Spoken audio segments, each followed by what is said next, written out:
Hi Mum, you do everything for everyone else. Let me help you make your life easier. Quick, short information to make you empowered and remind you why you are so important. Because if you don't know what's on the menu, how can you choose what's right for you? Hi, I'm Alina, Director of my private practice Supportive Therapy, an everyday Aussie mum trying not to lose my biscuits at my kids. As a mental health professional, I'm here to share my secrets so no other mother feels alone or powerless. Knowledge is power, and I want you to be powerful. Think of it like I'm your mindset coach through all of this. Everything is backed by science and psychology. I believe in you, and I want you to be the best version of yourself. To be happy and to feel in control, you need to be mentally strong. Hi everyone, welcome back to another episode of Mentally Strong Mums. Thank you so much for being here with me. I really appreciate you, especially because everything's busy. It's getting to that time of year as well.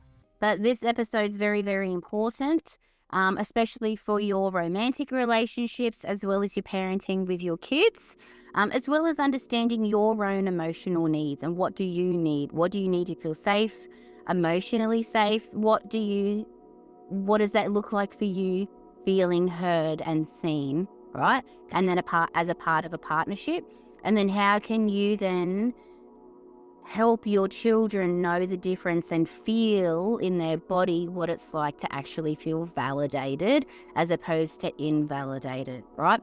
So one of the most powerful human needs is to feel seen, right? And one of the most painful things that you'll ever experience for a lot of different people, especially the closest people to you that you love, that you're vulnerable with, that you open up to, make you feel invisible, especially if you're like an anxious avoidant attachment person where you keep everything in, you don't share anything with anyone, where you're not ever vulnerable because it's associated with not being safe.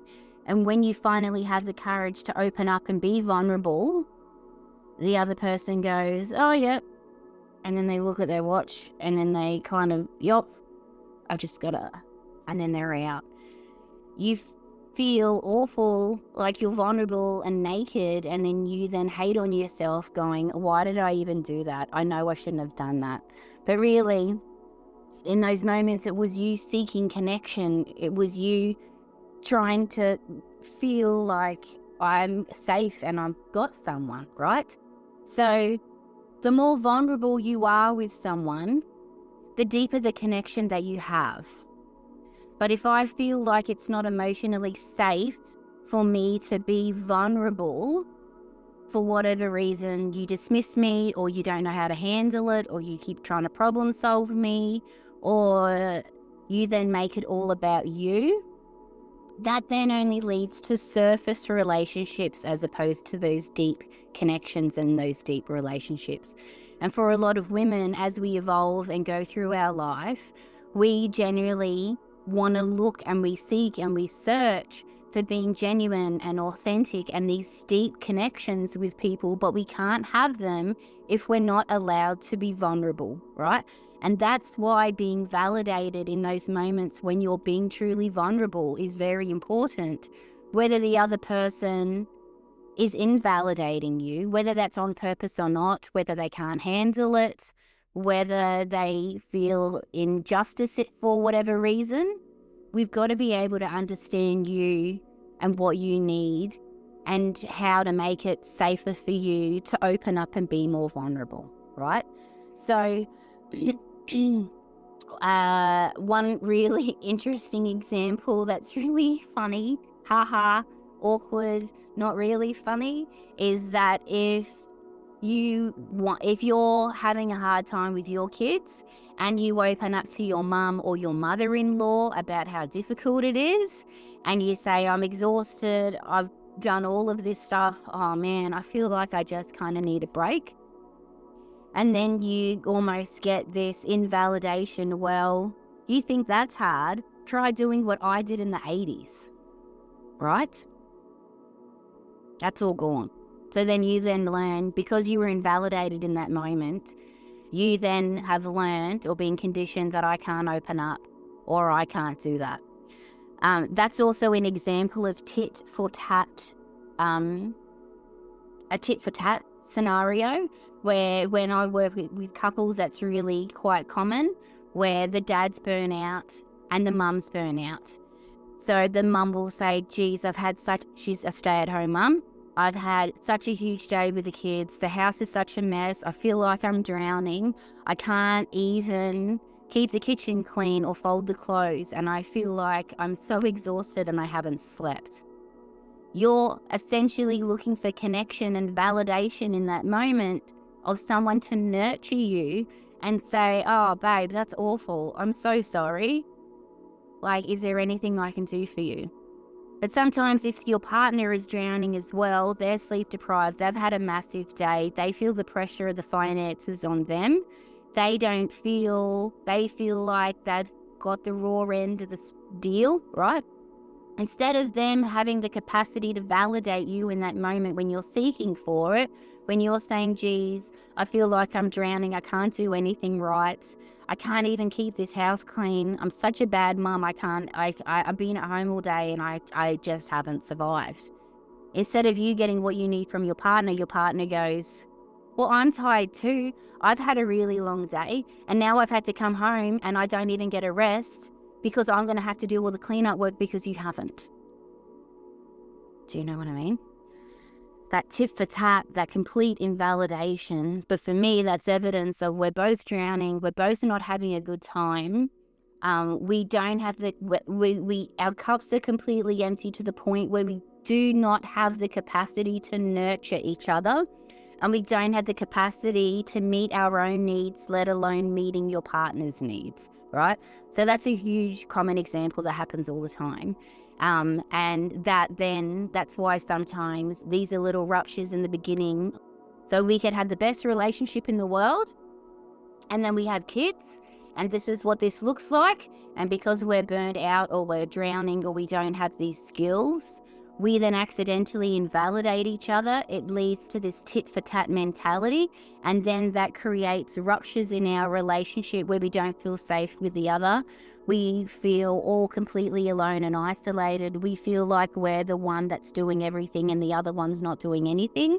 We then also feel unappreciated. And so that's sometimes when all of that rupture starts to happen in romantic relationships, and then separations or sometimes infidelity or whatever that happened can sometimes lead, right? And that's obviously what I work with my own clients, and how quote unquote easy that can happen over time if it's not supported or understood or repaired, right? Because it's very hard. Like, children are very difficult. If you're a really, really good parent, it's really, really hard, right? Sometimes if parenting's really easy for you, it means that you're not generally in the trenches. So anyway, getting back on track, validation really matters, and it's very, very important because it's not an agreement. It's about acknowledging that someone's internal world makes sense. Even if it doesn't make sense to you, you're validating them and their internal world and what they're thinking and what they're feeling. So when we look at the masculine and feminine, for example, the masculine are very black and white, logical, factual. Do not trust emotions. Emotions aren't facts. So that can be sometimes difficult for a male to validate a female if they don't believe that emotions are facts. And you're, as the feminine, as the female with your hormones, I feel tired, I feel burnout, I feel really lonely, I feel like I'm failing. And they go, well, that's not factual. What do you want me to do with that? So that's already a disconnect as well, right? So instead of accidentally invalidating someone, examples of validating someone, because what you're doing is you are acknowledging what their internal world is and acknowledging that what they are saying makes sense to them, even if it doesn't make sense to you. And that's also very important for you to practice when you have teenagers, as we were talking about the last episode with teenagers. So in your world, you could be drowning, you could be having 7 jobs, the household and the bills still aren't working. You haven't seen your friends in a month because, well, who has time for that, right? But you know who's there for you? Laundry. Laundry's always there for you, right? So your then child comes up to you and they go, oh, Mum, this person didn't speak to me today, or they didn't share their lunch with me. You will then accidentally invalidate them and go, are you kidding me? Why are you wasting my time with that? Who cares? And then you will rant about what's going on for you, all right? That means you accidentally invalidated them. When you want to validate them, you need to acknowledge their internal world. Oh, man, I can see why that would be upsetting. I can see why that would be overwhelming. You have every right to be upset. That makes complete sense, right? For you. And that's what about you're validating them. It's not got nothing to do with you and how you think and how you feel. You're validating them and their inner world. I can see why that's very overwhelming. You have every right to feel upset. That makes complete sense. In your mind, you go, for you, because it doesn't for you. Do you know? So that's very important to be able to understand as well. So sometimes messages of invalidation. So sometimes you can either get this accidentally with your partner, you can get this with your parents. Sometimes even if you trying to go to your mates for things and they don't have the capacity, sometimes invalidating looks like those things like, geez, you're so sensitive. You know, you can't handle any of that. Invalidating is also, well, I don't think that was what actually happened. Do you know? I think you're right. You're overreacting. Sometimes as well, invalidating because what you're doing is you're seeking connection. When someone gives you complete stone face, blank face silence, that can also be awful and awkward and invalidating, right? Or they change the subject, or sometimes they want to fix the problem or see it as a problem as opposed to validating you. Oh man, that's awful. That sounds like the worst day. Are you okay? Do you want to go get an ice cream? Do you know? It hurts. So there's also evidence that this, when you're invalidated, this emotional pain can then mimic and feel like physical pain. Invalidation activates the same parts as the brain as physical pain. So it's almost like rejection and emotional dismissed because you're being dismissed emotionally. You're being dismissed as a person. You're being dismissed for your feelings. That rejection and pain, especially when you never do it and you finally open up, that can hurt like getting burnt. Do you know what I mean? Well, shouldn't have done that. Do you know what I mean? So sometimes another examples of what this can kind of look like with your parents. Mum, I was scared. Don't be silly. You had everything that you needed. What are you talking about? Do you know what I mean? So sometimes many of us, especially at certain ages, were raised in households where feelings were dismissed, feelings were minimized, or even feelings were punished or not allowed. So this then becomes a blueprint for adult relationships, right? Sometimes then with your partner, I feel like I'm doing everything and I'm still not enough. Well, you don't work full time like I do. So you could... Do you know what I mean? Instead of getting empathy, you then get comparison. You get this tit for tat mentality, right? Because for some reason, the other person doesn't feel validated in their stuff. The other person doesn't feel appreciated, or the other person doesn't whatever. Therefore, they then need to have this tit for tat mentality, and they don't have the capacity due to whatever it is to be able to validate you. Maybe they've even got resentment. Resentment comes from the envy family. Sometimes when I have client sessions or couple sessions and the man is here and he's working full time, he then sees staying at home with a child as a luxury and a privilege where he has to go out and slog every day. All the pressure's on him. If he doesn't provide, then the family fails. And sometimes he feels that from his perspective, he's not validated for his own sacrifices and what he's doing for the greater good of the family, right? The way that he needs. Therefore, he's resentful for the partner.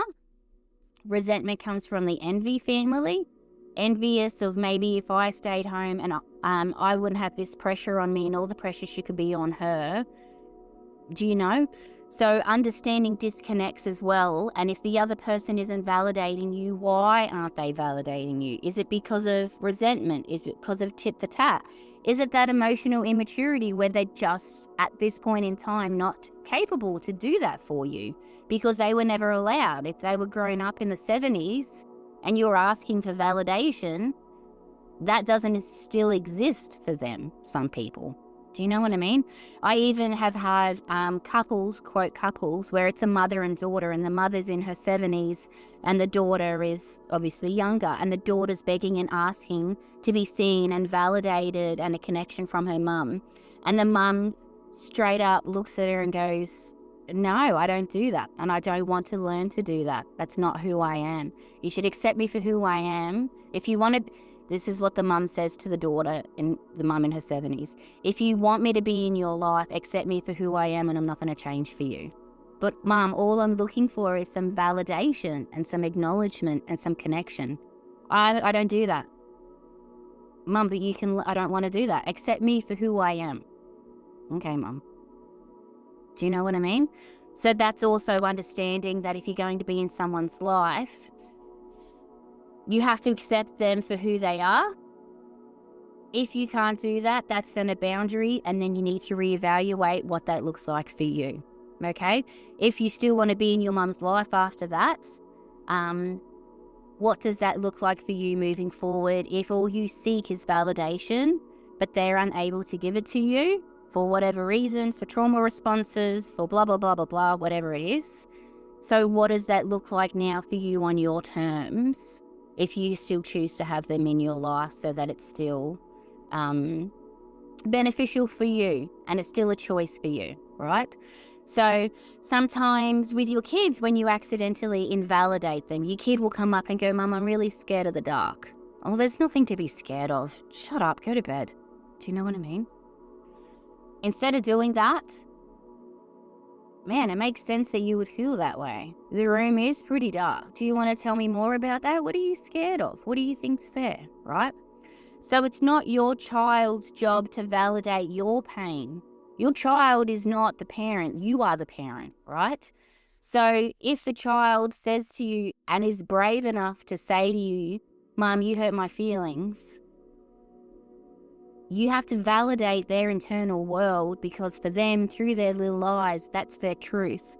So you need to validate their truth through their little eyes and look with curiosity as to why they think that way, as opposed to getting defensive and go, well, no, you had a tantrum and then No.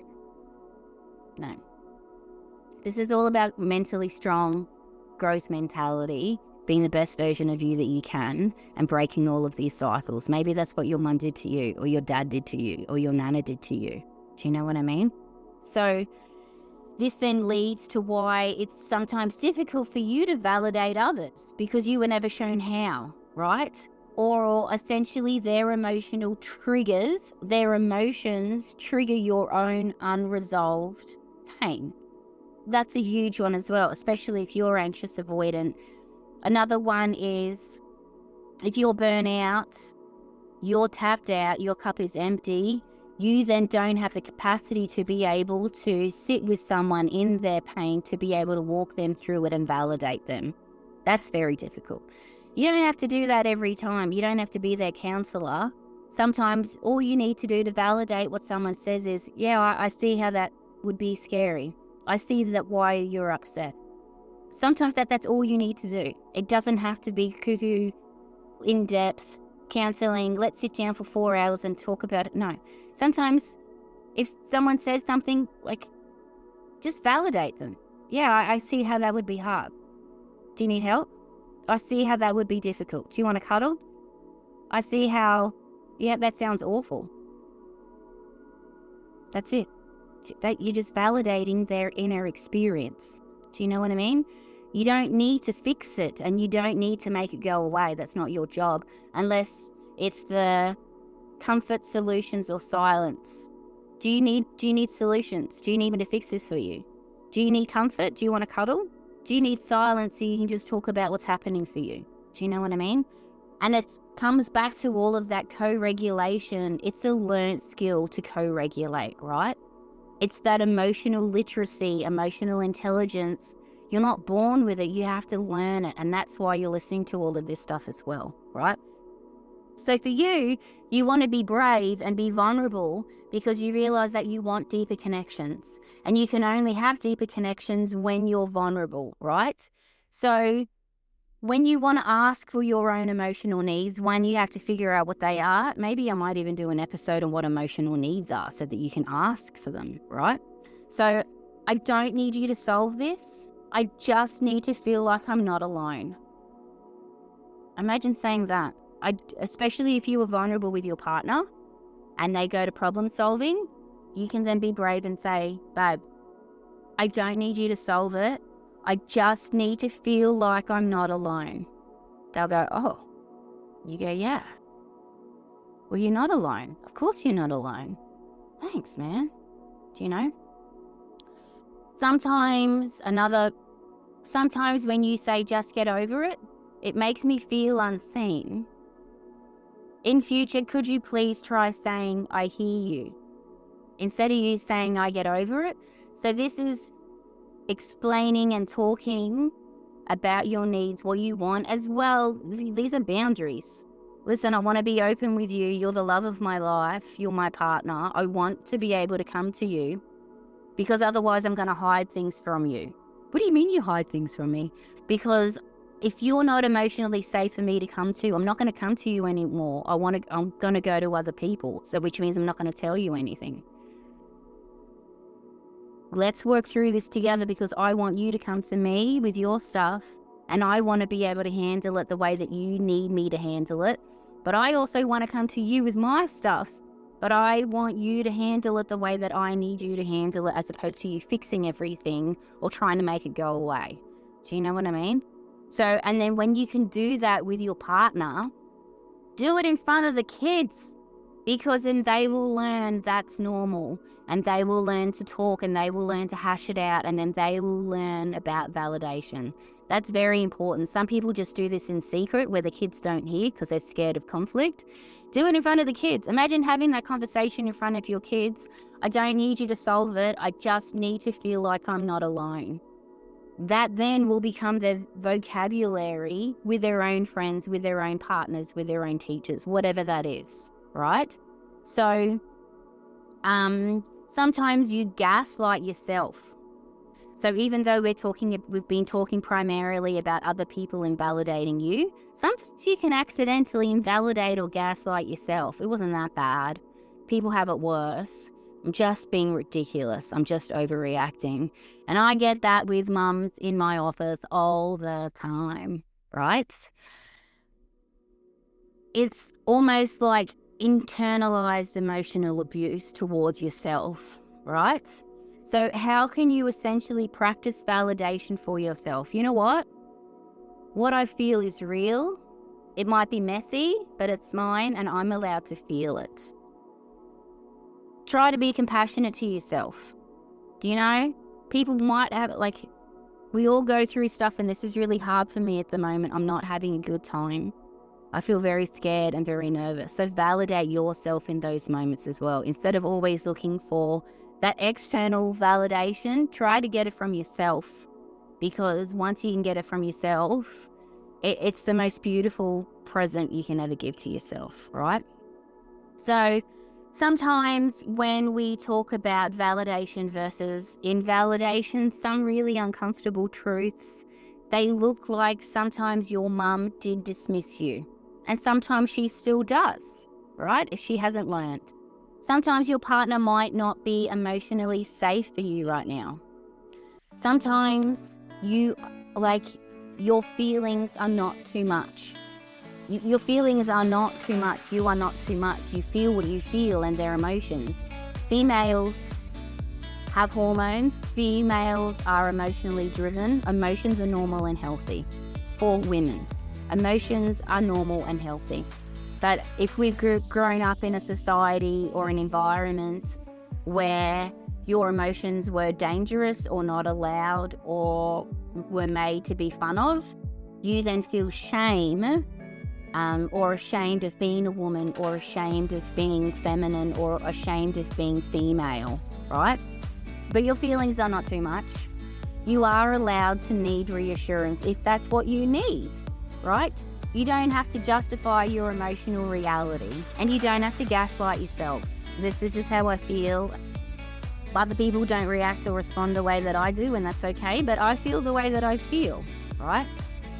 Ultimately, we all crave connection and we all want to be seen. But the only way to truly connect is to validate the truth of someone else's experience, their internal world, even if you don't understand it, even if it's not your truth, even if you don't agree with it, right? It's not weakness, it's emotional intelligence, and that's how we grow, and that's how we then get deeper conversations with each other as well. It's very, very important, okay? So thank you so much for listening to me about validation versus invalidation. I really appreciate your time. It was a lot. Sometimes you can even share this with your partner, or when you're driving in the car, you can just put it on and we can all listen to this together. And learning to practice it, maybe send it to your mum. Do you know what I mean? What does validation look like? What do I actually need, right? Thank you so much. Have a lovely day, and I appreciate you. All right, bye. If you are hearing this message, you've listened to the entire episode, and for that, I want to thank you for your support. It takes me hours to research and create this for you, so I genuinely hope you enjoyed it and felt more mentally strong. If you have any suggestions or improvements, let me know, because I'm always open for criticisms. If you have found my information useful, please leave a review and subscribe. So by leaving a review, it's a value exchange. It's good karma.